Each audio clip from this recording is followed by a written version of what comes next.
Hello mga kabibig! Welcome back sa ating bagong YouTube channel. Ito ang pinakamaingay ng YouTuber sa balat ng YouTube. Ako si Kabibig, maglabag-labag na dyan with evidence. Ako po ito na. Mga retired AFP and PNP officers susugod na kay Martin at nanawagan silang agarang pagbitiw kay House Speaker Martin Romualdez. Naku, paano yan kabibig? Mga retired AFP and PNP officers na yan ha, at meron silang liham na gustong ipaabot kay Martin Romualdez ang kanilang saloobin na para yata sabi ng iba kabibig, baka ito na ang sukdulang galit ng mga retired AFP and PNP officers. Martin, kailangan mo talaga itong basahin, kailangan mo talagang malaman, baka sa isang pagising mo nasa ibang kulungan ka na. Eto kabibig ha, basahin natin. Ito yung kabibig ko. I-share ko sa inyo ha kung ano ang laman ng statement na ito. Yan kabibig. Wait for a while. I-share natin para malaman ng sambayan ng Pilipino kung ano ang hinanaing ng ating mga retired police at AFP personnel. Yan kabibig. Basahin natin. Breaking news, retired AFP and PNP officers nanawagan ng agarang pagbibitiw ni Romualdez bilang speaker. Sa isang FB post ni Senator Roland Bato de la Rosa, naglabas ng bukas na liham ang grupo ng mga retiradong opisyal ng AFP at PNP kasabay na ilang miyembro ng UP Vanguard at mga nag-aalalang mamamayan kung saan mariin nilang hiniling ang agarang pagbibitiw ni House Speaker at Leyte 1st District Representative Martin Romualdez. Sa kanilang pahayag, inakusahan nila si Romualdez na walang malasakit sa lumulubong utang ng bansa na umabot na sa 15.589 trilyon hanggang Agosto 2024. Ayon sa kanila, pinipilit pa rin umano nitong isulong ang 6.352 trilyong pambansang budget para sa 2025.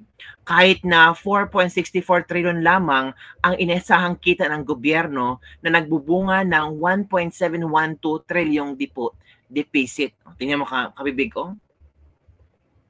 Ang gusto ni Martin, 6.3 trilyon ang 2026 budget. Ang kaya lang natin is 4.64 trilyon. Deficit tayo ng 1.7 trilyon. So, ibig sabihin, mangungutang na naman tayo. So, tayo ang collateral ni Martin Romualdez para sa kanyang ambisyon, para sa kanyang pangungurakot, sabi ng ibang netizen. Si Bongbong Marcos nga hindi naniniwala si Martin Romualdez ay sangkot sa mga maanomalyang flood control project. Bukod dito, iginiit nilang nilustay umano ng leader ng Kamara ang 26.7 billion mula sa pondo ng DSWD AKAP para umano'y huwad na People's Initiative na naglalayong baguhin ang konstitusyon. Wow! 26.7 billion? Grabe ka naman, Martin. Grabe ka ha. Ginastos mo yun para sa People's Initiative para maging Prime Minister ka? Kasama rin sa kanilang batikos ang umanay pagkabigo ni Romualdez na supilin ang malawakang korupsyon sa gobyerno na kumakain ng halos 20% ng pambansang budget taon-taon. Giit nila kung wala ang katiwalian, mas mataas pa sana ang budget para sa 2025 kaysa noong 2024. Binanggit din nila ang hindi pagkilos ni Romualdez para alisin ang bansag sa Kongreso ay pinakamalaking sindikato sa Pilipinas. Ayon sa Biz News Asia, dagdag pa rito, binusisi ng liham ang umano'y multi-milyong donasyon ni Romualdez sa Harvard University. Uy, bakit siya nag-donate? Ang yaman ni Romualdez So pera ng taong bayan pinagdodonate ni Martin at ang mga ulat ng kayang pagbili ng ari-arian at 20% na bahagi ng EEI na nakahalaga ng 1.25 billion. So ang dami na kickback pala ni Martin, mga kabibig. Gate ng grupo, malinaw na nasa ilalim ng kanyang pamumuno sa Kamara na gamit ang buwis ng taong bayan na para sa personal na pondo ng nag-iisang nasa kapangyarihan. Batay sa mga ito, panahon na para bumaba sa pwesto. Ngayon na, galit na ang mga retiradong AFP and PNP officer. Paano yan mga kabibig? Diba? Tapos sabi ni Bongbong Marcos na tawag doon na hindi siya makapaniwala at hindi siya kumbinsido na si Martin Romualdez ay sangkot sa mga anomalyang flood control projects, 'di ba? Iba din si Romualdez, mga kabibig. Parang siya lang talaga ang alam. Sabi nga dito, takot si Bongbong Marcos kay Martin Romualdez. Uy, ba't naman kung ganyan? Bakit takot? Ano ba ibig sabihin takot si Martin? Hala ka, mga kabibig. Paano yan? Ano kaya maging solusyon ni Martin Romualdez dyan? Grabe naman tun si Martin Romualdez. Ewan ko nga ba kabibigo eh. 'Di ba? Kaya nga na-call out ito ni Kiko Barzaga. Remember Kiko Barzaga, mga kabibig? Oo. Kinall out ito si Martin. At trending itong si Kiko Barzaga ngayon. Madaming madaming mga post si Kiko Barzaga sa kanyang Facebook fan page, mga kabibig. Sabi daw dito, mga kabibig, I fought against Martin Romualdez knowing the consequences to myself and my family. A soldier does not go to war believing he will return home safely. He fights for his country no matter the cost. Wala akong pake kahit ubusin ni Romualdez ang budget ko. Hindi mabibila ng pera ang hustisya. Ay share ko sa inyo para makita nyo ha. Sabihin nyo talaga, nagaling ito ni Kiko Barzaga. Grabe si Kiko Barzaga. Talagang si Martin Romualdez ang kanyang pinariringgan sa mga posts. Ito. 'Di ba? Wala akong pake kahit ubusin ni Romualdez ang budget ko. Hindi mabibili ng pera ang hustisya. Philippines versus Romualdez. Ito pa. Nakalaya na raw Congressman Tevis, kailangan nila talagang taasan yung security ng Forbes Park. Diyan nakatira lahat ng mga magnanakaw. Wala, grabe protest planned all over Luzon, Visayas, and Mindanao will bring an end to this corrupt government. Uy, grabe.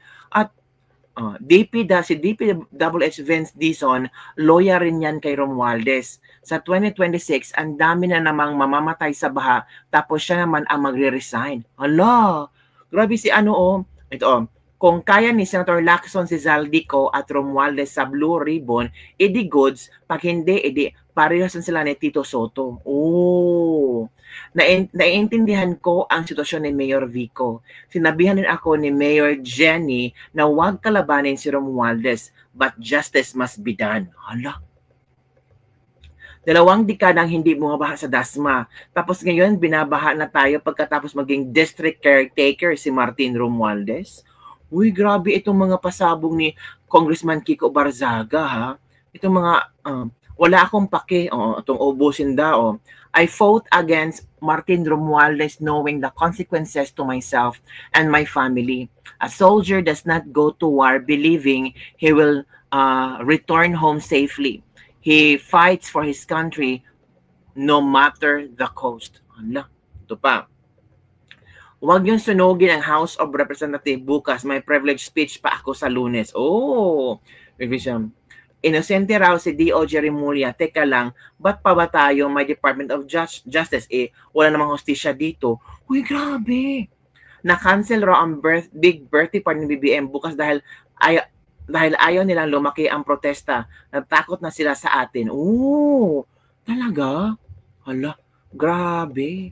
So yan kabibig ang ating Linis Lebak-Lebak for today. Grabe ang mga pasabog ni Congressman Kiko Barzaga sa kina BBM, kina Vince Dizon, kina Martin Romualdez na tila yata tawag dito marami ang sumasang-ayon sa mga post ni Kiko Barzaga. Hala ka, Martin. Paano yan?